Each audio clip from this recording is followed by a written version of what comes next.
I made it, you guys. So welcome back to my channel and everything. And I'll be finding a seat. And I'm back here at the Deadline Contenders. Sadly, yeah, I just got here. I'm gonna take one of these. And I will say that, yeah, this is really exciting. I'm back here yet again for the Directors Guild here. I'm just gonna say is that it's been a while since I've been here. It's been a long while. But I'm glad to be here anyway. Granted, a few films that are mentioned on this event, I've seen half of them. I just haven't seen the rest of them. And there's one I refuse to say. I will say later what it is. So, just glad to be here, though. Yes, I'm here for my man, Guillermo del Toro. We're all here for you, man. You're still one of the best. And I did see Frankenstein last night, and it's great. So, obviously, it's going to be amazing. Obviously, it's already amazing. So, yeah. All right, so we're all just getting started here. Okay, I should rephrase on my opening here. The thing is that I've been to one Deadline Contenders event last year for the television stuff. When it had Fallout, Loki, Survival, all those shows. Yeah, last year, well, it had some great panels and really great discussion about the shows and everything. Yeah, the security here has been really tough so far, so I wouldn't be surprised it's the same thing this year, though. At least, well, I can still record some stuff here, but the thing is that, yeah, after what they've done last year, it disencouraged me to continue going to Deadline events, which is odd, though, because I went to one Deadline event for Nimona, which I did a video on a while back, and they've been really cool. Like, they've been really open to let me interact with the directors and just talk, and everything. So I will say that it's, it's been hit and miss for Deadline for having events like these. But this is my first time for their films section, so this will be an interesting, it'll be very interesting on how they do it, though. Yeah, I won't be, interacting that much, I will say, with people, but, it's fine. I just want to be here anyway, Just trying to find a good place to record. Hey kids, you want to know who are these guests over there? I honestly don't know.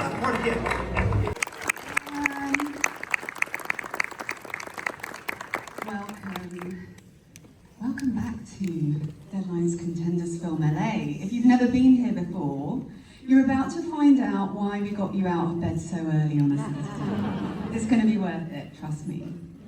We're about to meet some of the most creative and brilliant people in filmmaking today. And as we know, great directors, actors, and craftspeople make the kind of art that can really change us, and maybe even change the world. We're going to have the first ever recipient of the Contenders Hall of Fame Award here today, Guillermo del Toro. The master storyteller will be here to talk about his latest film, Frankenstein. And we've got Ryan Coogler, Sydney Sweeney, Joachim Trier, Stellan Skarsgård, Elle Fanning, Park Chan-wook, Rami Malek, Joseph Kosinski, Scott Cooper, Nia DaCosta, Tessa Thompson, and many more. And the 96-year-old June Squibb is coming to us virtually. I can't wait. But do not be fooled by the virtual thing. It's not because June needs to take it easy. It's because she's preparing for her next role on Broadway. I'll have whatever she's having. And we're so excited to honour the unsung heroes of cinema with their own special panel, stunt coordinators. And we have a panel with those other hidden gems, the casting directors.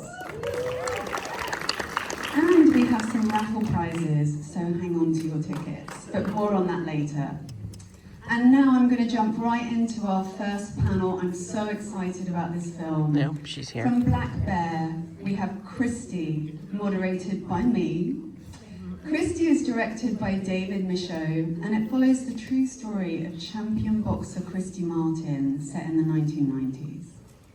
Christy fought for professional recognition, but also ultimately to escape the violent abuse of her husband. I saw Christy in Toronto. Honestly, I'm stunned by what Sydney Sweeney has achieved with this role. She trained as a boxer for real, completely transformed her appearance, and played out the most terrifying and traumatizing time in Christy Martin's life, with the real Christy watching. So now, please join me in welcoming to the stage producer and actor Sydney Sweeney, producer Kerry Kahansky-Roberts.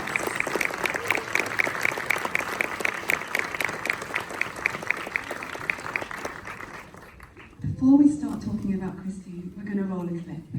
She went through some life-threatening domestic violence. And you yourself have said that this has been the most impactful role of your life, and that you went into this film believing it can actually save lives. Can you talk about what it's meant to you to play Christy Martin? It's been an immense responsibility. If you haven't seen Christy, she's one of the most impactful, important, inspirational women I've ever had the chance to meet. She has fought within the ring, outside the ring, and she's an incredible role model. So being able to bring her story to a wider audience and hopefully save lives through that has been the greatest gift that I could have ever been given. Kerry, so I want to say with that though, that this film moved me immensely. It really affected me. I hope all of you get to see this film. It's such an important piece of work. Congratulations, Sydney Sweeney and Kerry Kahansky-Roberts. Thank you so much. Thank you. Thank you, guys.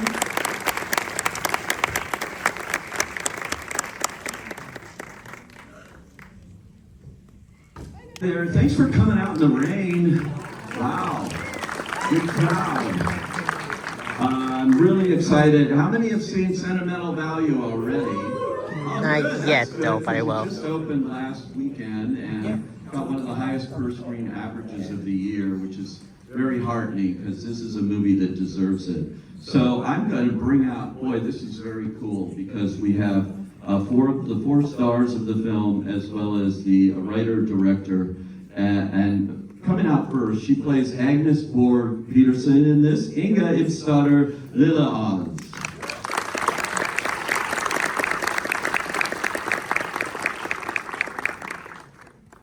And you all know her in so many things. She has 2 movies right now, Predator Badlands. She's so yes. badass and so good. Playing Rachel Kemp here, Elle Fanning.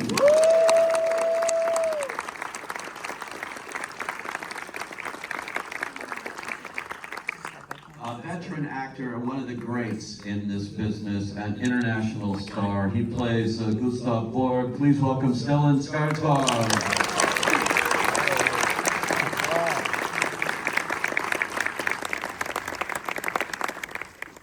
And she was in Joachim's previous film, The Worst Person in the World, and was so fabulous. Yes. Won the Cannes Best Actress, and is so great here is Nora. Please welcome Renata Reinsve.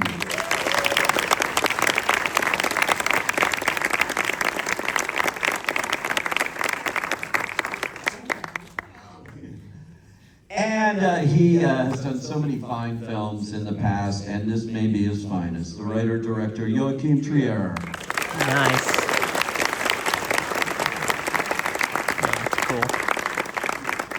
All right, welcome to Contenders, bright and early in the morning, and thanks for coming out here. It's so great to see all of you because I just went to see the movie again last weekend and paid for it at the AMC Century City. I'd seen it months ago at Cannes before anybody knew what it was, and then to see it again, there is so much in this movie. Not just to see it once for the people that raise their hands, but you want to go see it again because you see so many things in it. I want to show them a clip of this, but this movie is really about family, and it's and all the kind of twisted turns that it takes within it. Would you say, what was your idea in making this movie, and what did you want to say with Sentimental Value? Well, thank you, and thanks for having us. I think you're on to the core themes. It's about a family and the difficulties of all those things we don't know how to talk about. And in this case, it's a family of creative people. We have a father who's a film director, we have a daughter who is a great actor of stage plays and stuff. So we try to use that not only to make a love letter to cinema, obviously there's always that little side element to it, but to get deeper into a family story.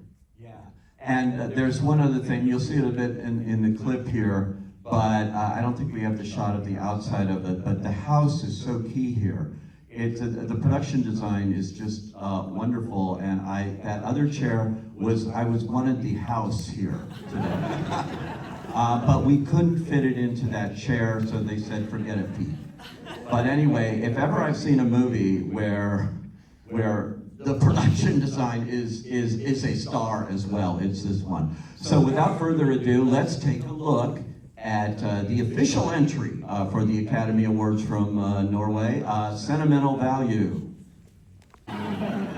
Lots of intrigue there going on in this scene where he first brings Elle Fanning's character, a huge American star, who he's now hired to play the role that he really wrote for his daughter, who's an actress. She wants nothing to do with it or him. They've been estranged. And so this is, okay, she's going to be playing essentially what I wrote for you. Yeah, and the poor Rachel Kemp gets dropped in and becomes this kind of catalyst in this big family drama that she's quite unaware of as she's being invited in. So yeah, that's the story. That's what it's about. It's amazing. So why at this point, you had such success, 2 Oscar nominations for the worst person in the world, including screenplay, in addition to international film, and reuniting here with Renata again. Why did this story intrigue you at this time, you and your co-writer? A couple of different reasons. I think I've had 2 children since I wrote my last film, and I still have my parents around, and I'm, very aware of how short time we have together. So, I'm thinking a lot about that, and I'm also thinking about reconciliation, what we got and what we didn't get from parents, and trying to make something honest about that. But there's also this urge to work with actors. As a director, this is my 6th film, and the kick of really getting to work with great performers was a big motivation. So I started really writing Renata's character, Nora, and then as the father became such a prominent figure, I very much wanted to work with Stella, and it's been kind of a career dream of mine. So I went to Stockholm while we were still in the early phases and kind of persuaded him, or begged him, depending on how you look at it, to be a part of this. What about that, Stellan? Did he have to persuade you, or? Well, I was very hard to get. No, I had decided it before I met him. Okay. While you're talking here, let me ask you about Gustav here. He's a director who's kind of on the downswing of a very successful career. He's looking to revive it with a movie he's written and to involve his daughter, but he's really got a motive, I think, using this movie, this script, to make up for lost time with her. How would you describe him in what he's doing? That's what he is doing, but I don't think he's aware of it. I mean, the thing that is fascinating about all those characters are that they're not aware of their flaws, and they're not aware of how to deal with their situation. And that's the wonderful and moving part of it, I think. Yeah. And Renata, this is just another beautiful performance from you. And you're playing an actress. So you're an actress playing an actress. And, for those who haven't seen it, the film really opens with you going on stage in a new performance. And you've got tremendous stage fright. You're doing everything you possibly can to not go on that night, even though this is the opening. Has that ever happened to you or anyone you know, that you're just trying, you'd rather throw up than go on stage? It's never happened to me. But I have seen the exact almost thing happening to someone that I know, and was playing opposite and was running around, and we were all very nervous. But I thought it was a really good launch for a character in the script. I was very excited to play that panic scene. I love playing panic scenes, and I think it was because she carries so much emotional weight. She doesn't know how to really process it. Like Stellan says, like she doesn't know how to communicate it, but to be a good performer, you have to access as much as possible in yourself and the subconscious as well. And she knows that that is a scary place to go. So she physically runs away and tries to rip off her costume and get people to slap her and whatnot. And so and then when she gets on stage, you actually see that all that she carries is what's giving her all that force too. So it was a perfect start of the character, I thought. Mostly it's not. Mostly we're looking at subtitles here and all of that. And that's sort of like what you're doing in coming into this film and making this film in Norway. And so did you feel that, you know, a big American star coming into this world? Not really. I think I'm such a Joachim Trier fan, and Renata and Stellan, and to get to meet Inga, and like Stellan said, I would have said yes to a very, very small part, just one line, to be in a Joachim Trier film. Like I was such a fan.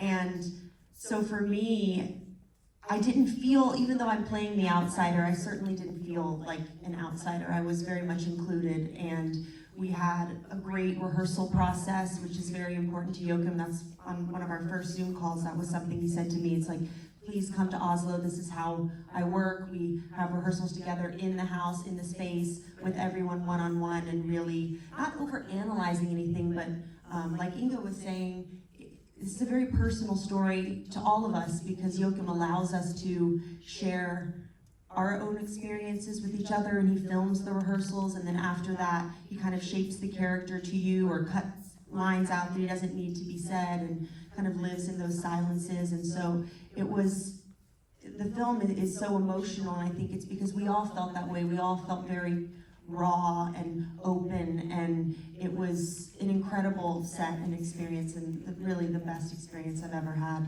The environment that he creates, it's really special. It's so cool. I had the opportunity to interview all of you earlier in the season when you came out here, and about having her see it. This does bring up universal family issues for everybody, I think. Well, completely, yeah, I remember that, and then I think we had a Q&A afterwards, and I just started crying. I was like, my sister's in the audience. Hi. I wanted to give her a big hug, because, particularly the scene that they have together on the bed, and I'm the younger sister, she's the older sister, I think, and Joachim he captures that relationship so beautifully, so I was happy to share it with her, and we had a big cry and hug after the film. I love it.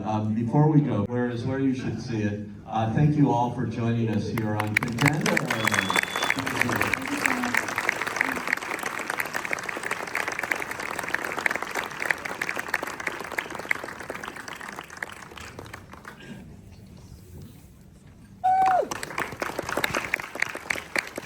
This movie won the International Film Award at the Toronto Film Festival.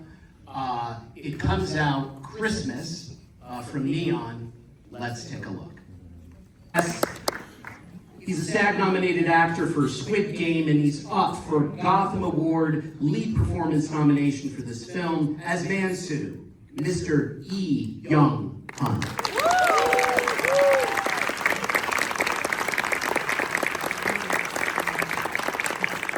He's a BAFTA Award winner. He's won 3 different awards at the Cannes Film Festival. Ladies and gentlemen, please put your hands together for Park Chan.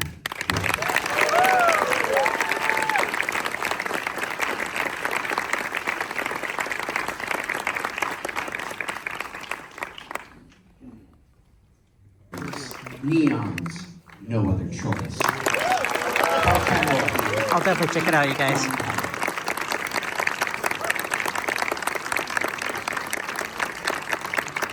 Next up, we have Justin Kroll will be taking a drive with you with Apple Original Films F1. Thank you, Anthony. Good morning, ladies and gentlemen. Next up, we have our panel. I'm Justin Kroll, sorry about that. Next up, we have Apple Originals Films High Octane Thrill Ride F1. A film that not only takes you into the world of one of the biggest sports that we know, but sits audiences in that race car as if they're racing around a track. With us today is supervising sound editor Al Nelson, as well as the film's director and producer Joseph Guzman.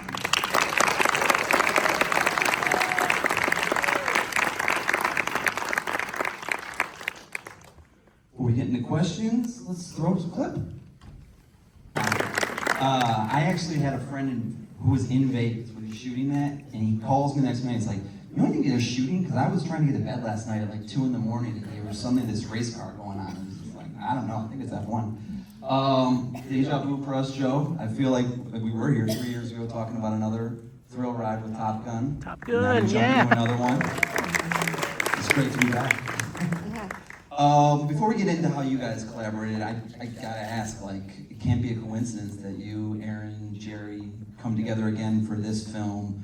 What was the genesis for this project? Was there somewhere during the shooting of Top Gun that you thought about this? Did it come after? I'm curious.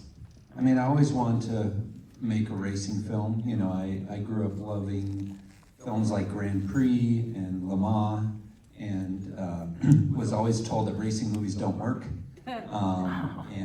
So it's a hard thing. It was a hard thing to get made, and it really, you know, took kind of putting the perfect team together, as you referred to: Jerry Bruckheimer, Aaron Kruger, Brad Pitt, Lewis Hamilton.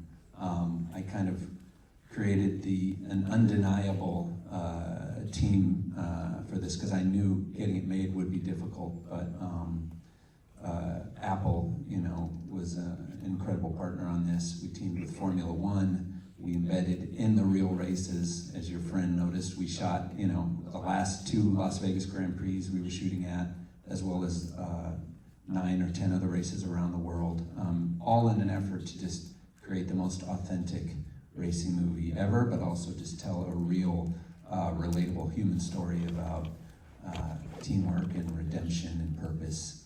And you know, it's been a real thrill to see, you know, audiences around the world really respond to it.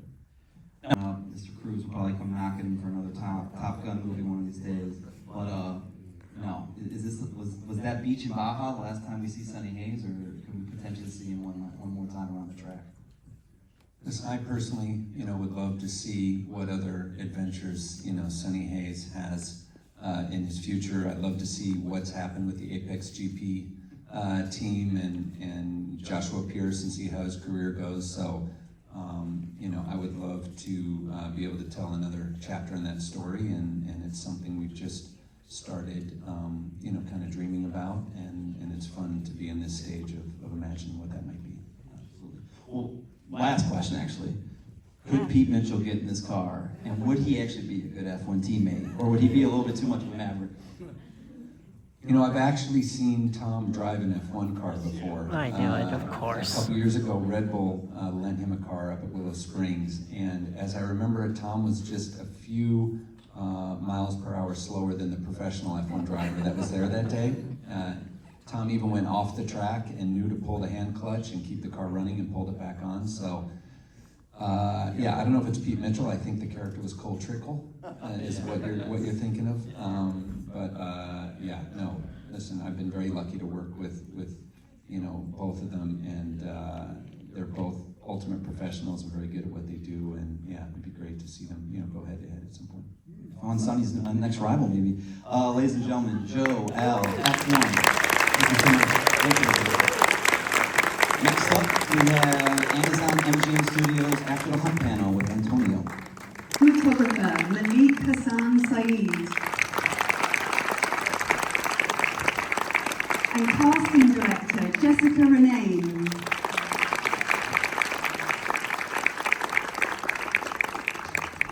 Okay, now we're going to roll a clip. Absolutely. Well, I hope everyone here gets to see the film. I urge you to see it. It's been an honour to have you all on our stage today. Congratulations.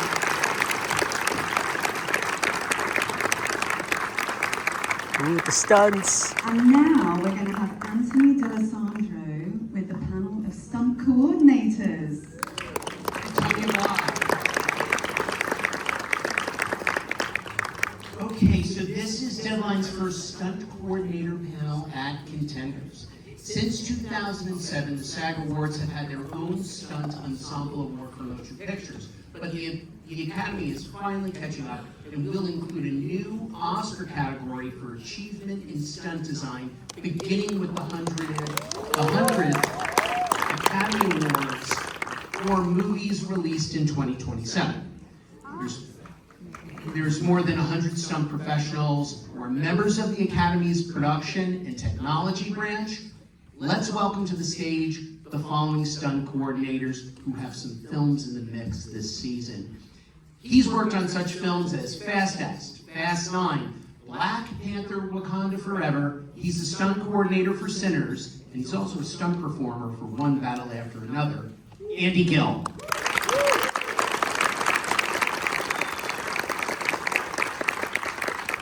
Our next panelist is working on Steven Spielberg's sci-fi movie, the Michael Jackson biopic Michael, and Ang Lee's Old Gold Mountain. He's the stunt coordinator for One Battle After Another, Brian McLeod.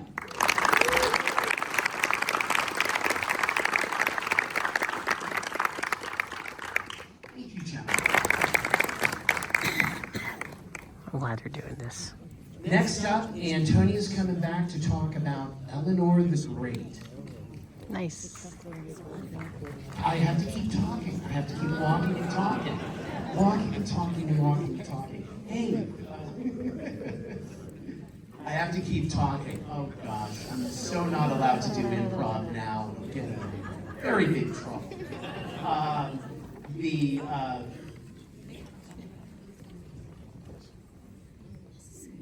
June Square. Who wants to talk to June Square? We can bring her out. Oh, she's on the screen. Hey, June! Hi, how are you? Hi. How are you doing? I'm doing great. I'm just sitting here waiting for you guys. Where are you beaming in from? From New York City. From New York, on not the west side. New York City, the west side, not the space station, right? No, not the Oh, space good. station. Very good. Oh, if only. How is it in New York? You know, there's a lot of rain out here. I know there is. We've been told that. No, it's cold here. It's been like 30s and 40s during the day, and it gets colder at night. God. But it's great. It's very clear. All the skies have been fairly clear. I'm going to turn you over to Antonia the Great. Right. Okay. Okay.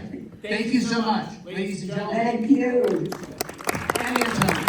Thanks, Anthony. Hi, June. It's so good to see you again. Oh my God. How are you? Welcome to the Say, how are stage. you at the same time? I'm good. I'm really good. Good. And we have the screenwriter Tori Kamen here, but I'm just going to do an intro for the film for a quick moment, so bear with me. All right. Okay, we have Eleanor the Great from Sony Pictures Classics. This film is Scarlett Johansson's directorial debut, written and executive produced by Tori Kamen. It follows the story of Eleanor, played by June Squibb. When Eleanor's best friend passes away, Eleanor finds herself having to move to New York City to be close to her daughter and nephew. Suddenly, she's adrift and lonely. Then, she is accidentally invited to a Holocaust survivors group, and she meets wonderful new friends, only it's all built on a lie. So with us, virtually, June Squibb in the role of Eleanor. And please welcome to the stage, writer and executive producer, Tori Kamen.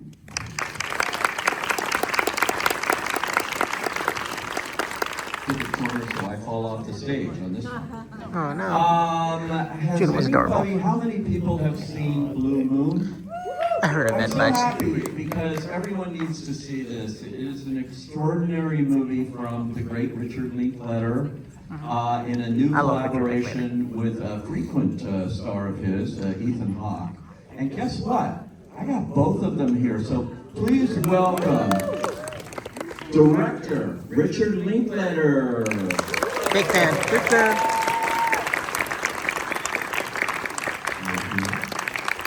And the star of Blue Moon, and when I say star, he's in every frame. This is Ethan Hawke. Yeah. Oh, that's a big deal. There might have been one frame that There was one frame. it's like amazing, and it's all shot basically on one set. A very New York story set in Sardi's, the famous restaurant that's still there. I was just there in May. It's still there. But it is about the breakup, essentially, of the great composers Richard Rodgers and Lorenz Hart, who had collaborated, Rodgers and Hart, one of the most famous names in music, like Lennon and McCartney, until Rodgers met Oscar Hammerstein, and it became Rodgers and Hammerstein. I decided to start working with him instead of Larry. And so you set this movie right at that intersection. Yeah, it's the opening night of Oklahoma, which changes, Broadway musical history, but also is sort of, it's this breakup movie between Rodgers and Hart. Rodgers is going to go on and have this incredible second career with Hammerstein, and Larry's, doesn't know it, but he's in the last few months of his life. He's on a slow. The tagline Rick wanted for the movie was forgotten but not gone. But it's like going to your ex's wedding. Like, what are you doing here? Kind of. It's the opening night party for Oklahoma, but he's there, and it's kind of. And that's what it is. It's at the opening night, right after Oklahoma has premiered, because I'm setting up the clip now, and you're all at Sardi's, and here in the corner, watching all of this sort of happening before his eyes, the end of his career as he knew it, and we're going to talk about that. But first we're going to look at this clip, which is from Blue Moon. This is Ethan Hawke. That scene there. That's an interesting clip because it's really the only section of the movie where he's not just talking. Where he's not talking. Only 2 minutes of the whole movie where I don't shut up. Where I'm not. It's not just, I mean, Ethan, this is non-stop dialogue. This is like a challenging role for any actor to do, but you shot this movie in 15 days. Well, that's only because, we've done this a lot, and I know Ethan and Andrew and everybody involved in this. They had a lot of theater experience. We rehearsed a lot. So we could just peel off like 7 pages in one take and have 2 cameras. And it was kind of all choreographed around what I knew they could do. We shot in 15 days, and it's like a little bit like being shot from a cannon, but we thought about it for 10 years. You prep how the cannon's going to work. Okay, with the gunpowder there, it's going to, With any Rick Linklater project, you can always count on 12, 10 years. Yeah. We're working on a thing right now. It'll come out in 2050. That's not a joke. He's doing Merrily We Roll Along in real time as they age. And, what's your release date on that? I think we're the hot film of 2040. Yeah, I think we're going to do What? 40. 2040? Yeah, maybe 39, something like that. We're a third of the way through. Yeah, it's amazing. But this is a remarkable performance, and you saw what he looked like here, not only with the comb over and the change completely into Larry Hart, but also you're so short in this movie. You say that so judgmentally. It's not being short. Larry Hart was not a big man, and it was part of his wonderful contradictions that I loved, which is that he was the smallest person in pretty much any room, and also the biggest person. He kind of felt like if he didn't talk, if he wasn't smart, if he wasn't funny, if he wasn't insightful, no one would see him or pay attention to him, and so it was this driving force for him. What I love on the credits, by the way, there's a height consultant. It's a height wizard. Height wizard that actually you guys had to work with. I want to give it up to Ethan on this, though. When actors put on a lot of weight or lose weight, they get all this credit for a part. No one ever gets the credit for losing height. Ethan's about 6 feet tall. In this movie, he's like 5. He took it off, and then you gained it back. And I lost a foot. But it came back. I saw you 6 months later. It's kind Come of... for a walk, and we need you. He's such a great teammate. He can take you to the championship game, for sure. And he gave it that real taste. It wasn't just his He's such a good actor. He's so good. He's so rock solid, and he's really interested in team dynamics and how to build the chemistry of an ensemble and what that means. And he's a leader on set. Exactly. Well, it's a remarkable movie you must see because you're in for a real treat here and a real experience watching great performance here from Ethan Hawke. And now Anthony D'Alessandro's coming back. Pete Hammond, keep it going.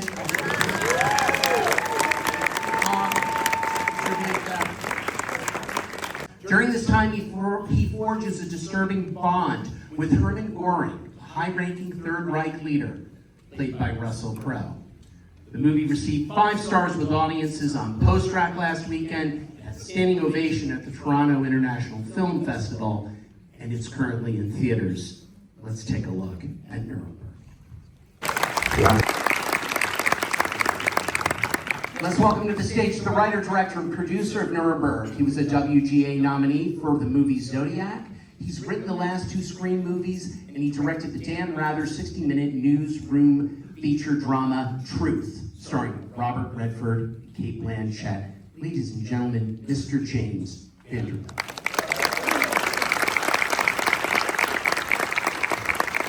He's an Oscar, BAFTA, Golden Globe, and SAG Best Actor winner for his role as Freddie Mercury in Bohemian Rhapsody, and Emmy Award Best Actor Drama winner for Mr. Robot. Ladies and gentlemen, Rami Malek. Holy shit.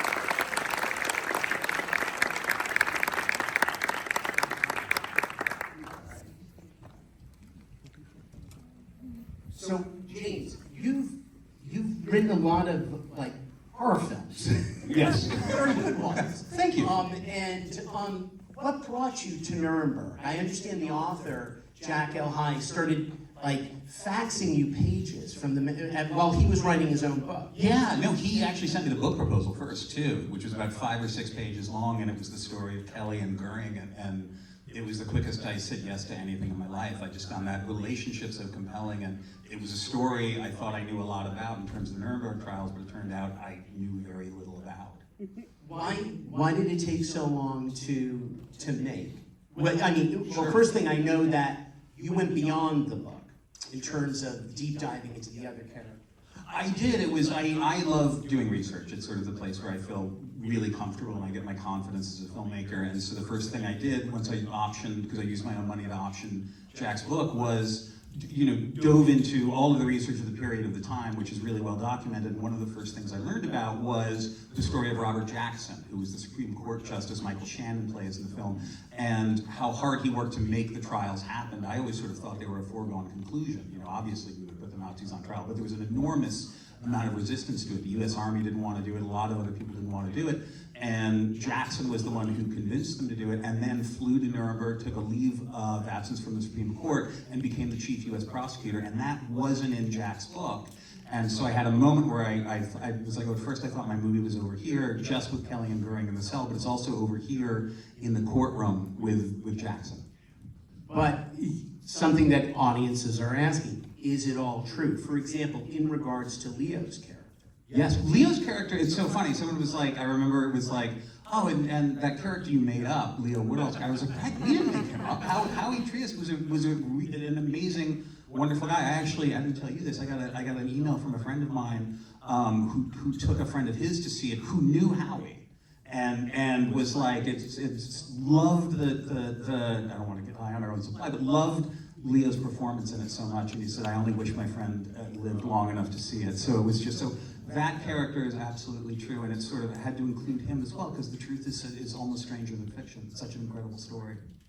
Rami, tell us about getting into Douglas's head, because this is a very sympathetic character. However, off-screen, he has a tragic ending. And that's not a spoiler. He has a tragic ending, and I'm just wondering how you process that. Well, I just threw myself into the nature of what this guy was going through. He was an army psychiatrist. He was thrust into this moment in history where no one could predict what was going to happen at that time. And he was tasked with discovering whether these Nazis were compos mentis and if they were fit for trial, and he just had to do his job.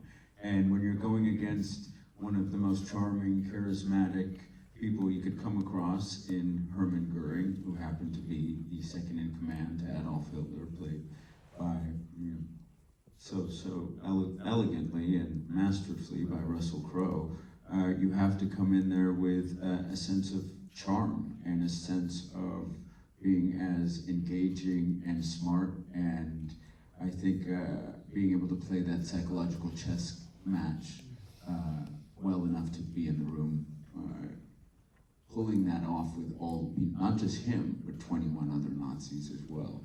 So there was a sense that I had to bring every level of humanity into that room, whether it was wit, charm, being able to be disarming, being able to be incredibly intelligent, and being as powerful and having as much steeliness as I could at moments, going toe-to-toe in that room with Russell.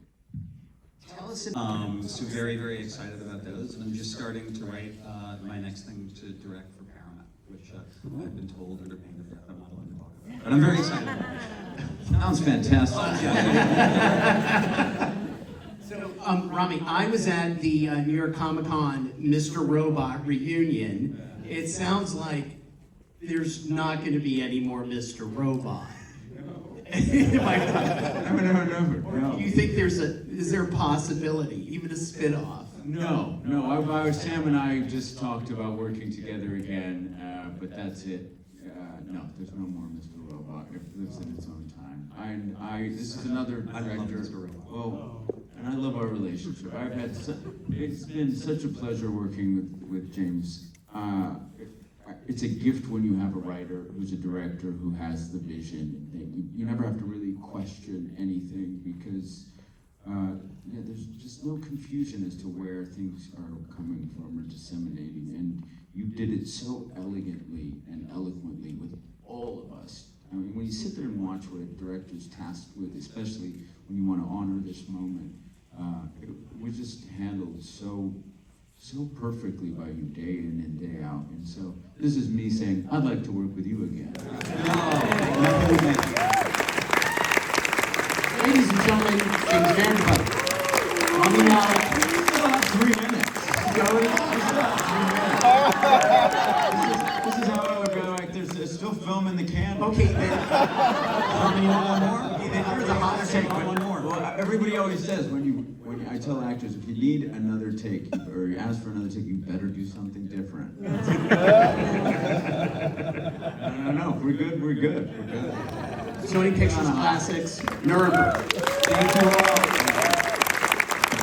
Next up, we have Ryan Fleming with the panel on Dragonheart Adventures Beyond This World. The only animated film here. Thank you, Anthony. Hello, everyone. From HS Pictures Studios, Dragonheart Adventures Beyond This World tells the story of 2 teenagers traveling through hell, Shambhala, and if it's not difficult enough to find your purpose in life, try doing it with a doctor coming at you with a chainsaw. Now, please welcome the director, Isamu Imikaki.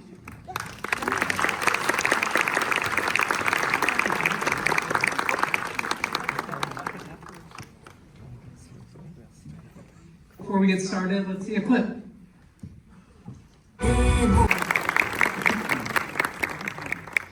So, to get started, what made you want to tell this story about 2 teenagers going on this spiritual journey? Well, thank you for inviting us on this stage. この作品を作りたいきっかけ、はこの作品の原作である大川隆法総裁、制作総指揮者のテーマ、それから、コンセプトですね、それをいただいたからです。I decided to make this film because I was very much inspired by the original story written by the executive producer Ryuho Kawa. でこの作品の一番メッセージとしてはやっぱりスピリチュアリティを伝えたいと思っています。wanted to convey the spirituality described and portrayed in this film. And from my understanding, you also went through your own kind of spiritual journey to create this film. Could you talk a little bit about that?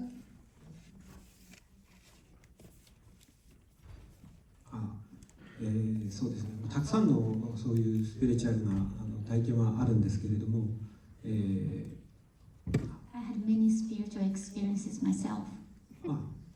この作品でもたくさんのそういうスピリチュアルな体験をしています。I went through a spiritual journey while creating this film. まずはこの作品の原作に出会えたことですね。And one of the first spiritual experiences for me was to be able to meet this original story. この原作を読んだときに、黄金のインスピレーションというものを得ています。And I had a golden inspiration when I first read the original story. この作品の、長い制作期間で、一番の大きな仕事はその黄金のインスピレーションを一つ一つ形にしていくことでした。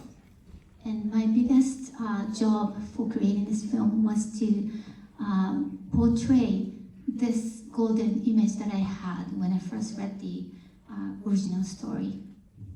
その中でもやはりこ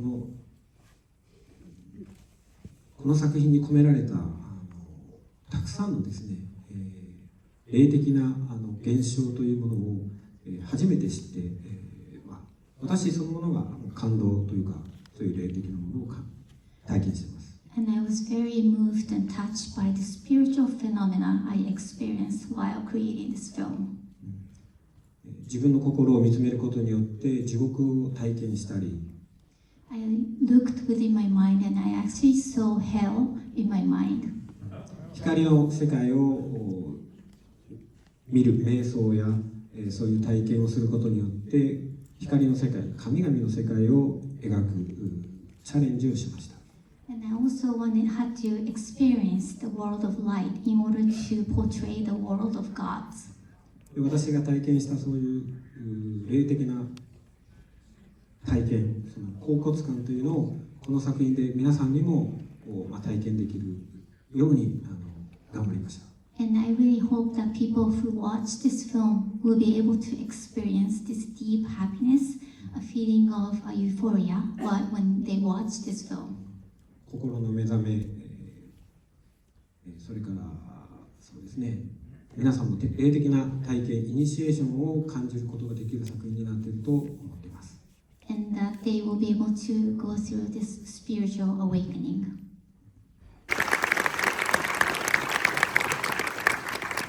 It certainly is a roller coaster ride. I do think one of my favorite things in the film, and this is not a spoiler, is King Enma, who is the judge of the dead, no longer is wearing ceremonial robes and wielding a club. He is now wearing a Hawaiian shirt and sending people to different hells with a tennis racket and tennis balls.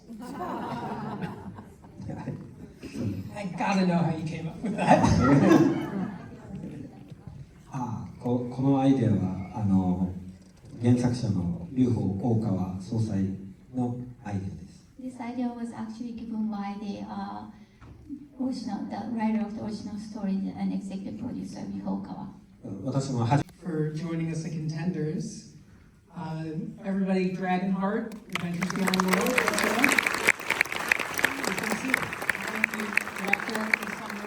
Thank you. Thank you very much. Thank you very much. Now, Anthony D'Alessandro is coming back on for a panel about casting.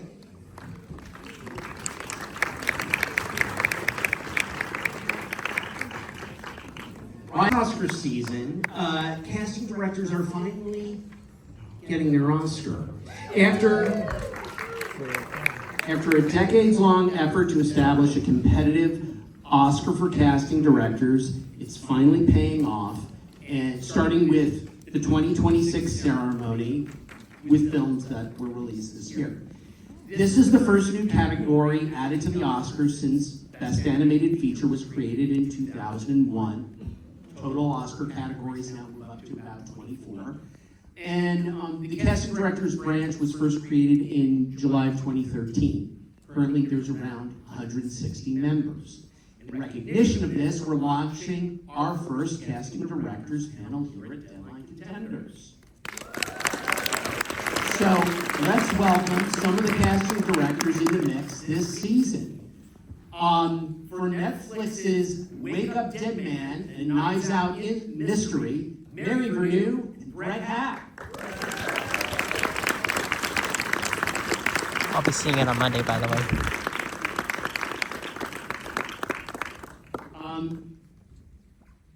She did the New York casting for Springsteen Deliver Me From Nowhere, and she's here to talk about her work on Netflix's A House of Dynamite, Suzanne Shield.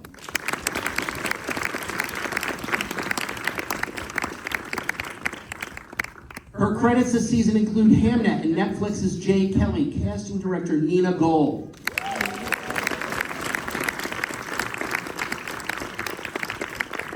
He's the casting director of Wicked and Wicked for Good, Bernie Telsey.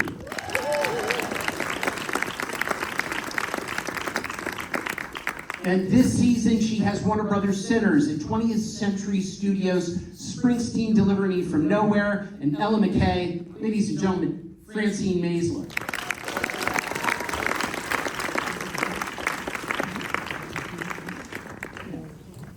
Finally, ooh.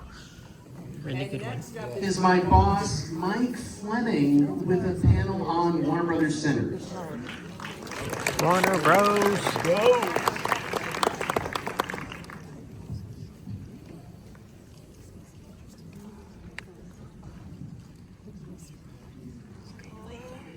Hi, Mike Fleming here. Always good to be part of these great contenders panels. And I'm here today to talk about Sinners. Now, this is a movie. You could say it's a genre movie. You could say it's about vampires. But those kind of movies usually sit it out during award season. But those who know the work of Ryan Coogler, starting with Fruitvale Station, and then including Creed, and then the Black Panther films, expect a lot more.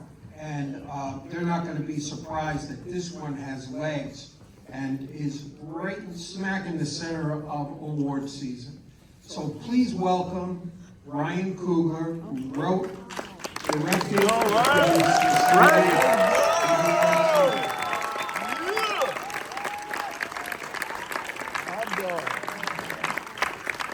This is a masterpiece right there, you guys. So I think let's start off with a clip.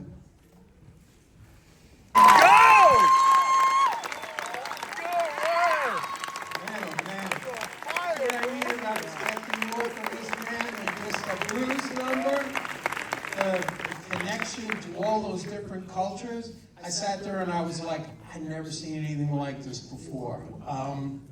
You know, so Ryan, let me start this way, and we'll incorporate that into what I want to say is, you know, Fruitvale Station was about someone, Oscar Grant.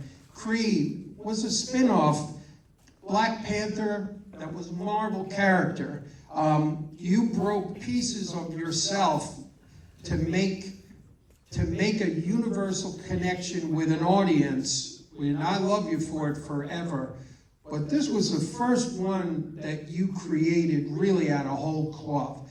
Why was it important for you to take that risk and bear yourself with an original story that worked in facets of your life and things that you picked up?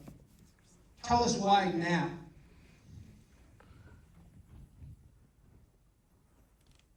Man,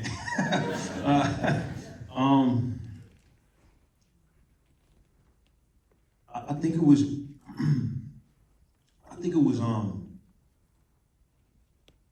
because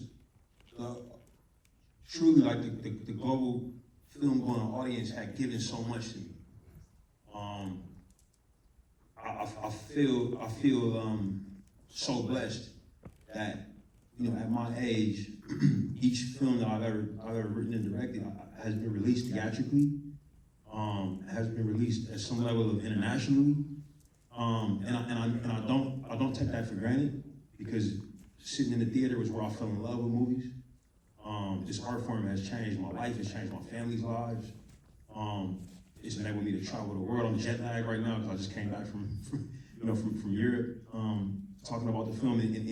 I got my first passport because of a movie I made in film school. Got accepted into a festival abroad. Like film has literally changed the arc of my life, you know.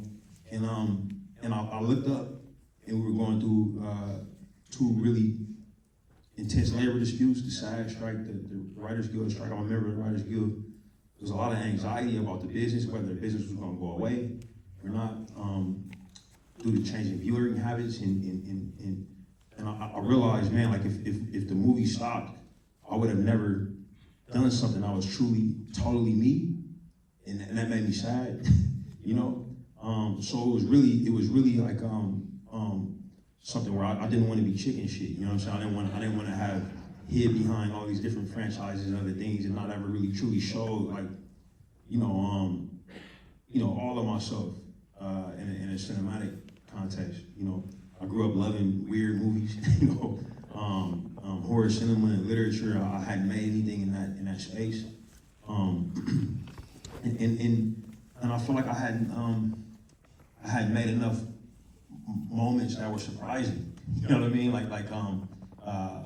Even though I had done that before, I wanted to make a movie full of them. You know what I mean? And more than anything, I felt like it was just a time for me to get together with all of my colleagues and comrades. We were getting older. You know what I mean? We buying minivans and shit now. I can see our lives. I can see it becoming like decreasingly likely that if I picked up the phone and called them and said, "Hey, meet me in New Orleans for 4 months," they would say yes. You know. So it was very clear that the time was now or never. You know. You know, you covered the Jim Crow South, and we could see the influence and what that world was like for one group. And I think I said to you the first time we talked about this was, even though you made the Irish guy Satan, you did provide an understanding of the hard road for Irish immigrants, and you were quite taken with the music and the dance. Tell me about that for a moment. I'm gonna give you a deep cut.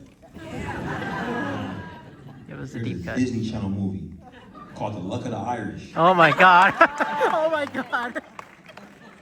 I used to get. What? God bless you. What's your name? All right, so it's a lot of fans of you in Oakland, California right now.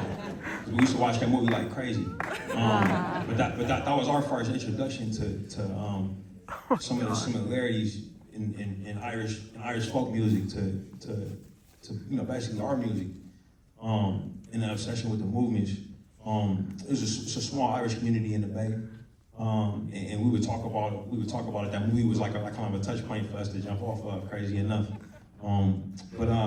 We've been fascinated with that culture in my household, in my family. My first name is Irish. My younger brother, who's also a screenwriter, his name's Keenan, also an Irish name. And my professor who sent me on this path, my creative writing professor in college, her name is Rosemary Graham, Irish American author. She was the first person to say, "Hey, I think you should write screenplays." She travels to Ireland at least twice a year, does classes there, and she kind of put a lot of stuff into context for me. So the film was a great opportunity. It was also a big shout out to Bram Stoker, who was Irish. Kind of gave us the first real context around the concept of a vampire in popular culture. So it just made a lot of sense to explore the character that way. But he's not Satan, though. You know what I'm saying? Not Satan, but he definitely was we saw him as a pre-colonial Irishman, and who had this massive backstory that we would kind of hint at, peel back like an onion. And we got the great Jack O'Connell, who's from the UK, but his father was an Irish immigrant to the UK. And he passed away when Jack was fairly young. And Jack kind of brought the memory of his father to the role the same way that I brought the memory of my uncle. And it was a profound experience to see somebody take ownership of the film in the same way. And all of that's there in his performance. It's a beautiful performance. Absolutely. You killed his character, spoiler alert, in Black Panther. Best death scene you ever saw in your life. It was, again, it just harkened back to things in the world, and it just made you feel so much. But can we expect you to go back and do, I understand this guy, Denzel Washington, another guy who emerged from a television series and has done fairly well in the movie world. He's itching to do this. How quickly will you do that third Black Panther? I mean, if it was anybody with you, I would say I can either confirm or deny. Yeah, we can't say anything about We working that. We working on it hard. Yeah, we working on it hard. Oh, we are. So yes, it's the next movie. Yeah, next movie. So now, and we got a break because he is in high demand. He just got out of a car and ran on stage. He's got to get in a car and run someplace else. I'm not in demand at all, so I'm available for anything you guys want to talk about. But I did want to ask you, you put so much into this, and there's a universality, and I felt things that were unique to me. And what do you hope audiences take away from this film, which is so much more than a genre film? Who doesn't like a good genre film, right? For me, I would be satisfied if people have a good time at the movies. And what I love is like when I hear about it being people's first time doing things, because it's a 100-year-old medium, right? But like if somebody says, "Hey, your movie was the first time I went to see something in IMAX, and I loved it," you know, or if somebody says, "Hey, your movie was the first movie I saw twice, you know, in the theater." Or I love when people, you know, because I got 3 kids now. We talk about this stuff, but I love when like people say when I was in Berlin, one of the filmmakers said he went to go see it, and he had a teenage daughter who doesn't go to the movies, and he went home to her and said, "Hey, yo, you gotta see this." And he took his daughter. They went back like a daddy-daughter date for this crazy ass movie,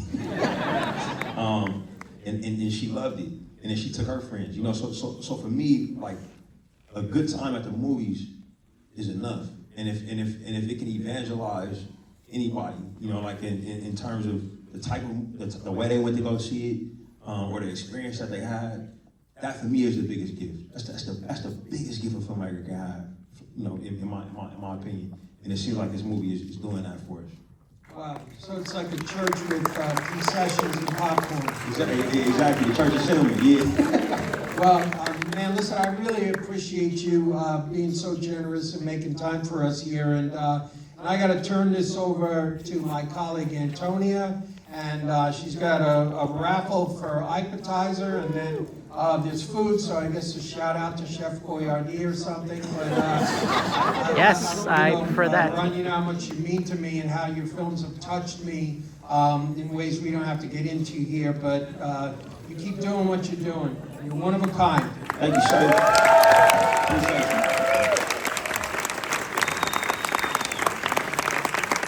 Thank you, Mike, for that amazing panel. Thank you, Ryan. Okay, we're going to have lunch in a minute, so don't run away just yet. Please get your... Well, okay, everyone. So far on this year, I guess I would say, yeah. Okay, guys. So far this year, right here with Deadline, the Contenders film. Since it's my first one, it's not too bad. I mean, the panels are the best thing about it. But yeah, I still don't think it's fair that they have like strict rules, like no photos or autographs. If you want to see, you know, certain filmmakers over here, like what happened last time, you know. Yeah, I'm still pretty mixed on what they like has done. So far, there's some good stuff and not so good stuff here and there. So yeah, I guess we shall continue in a bit. I'm just waiting for them to reopen again so I can sit down again. Because eating was something.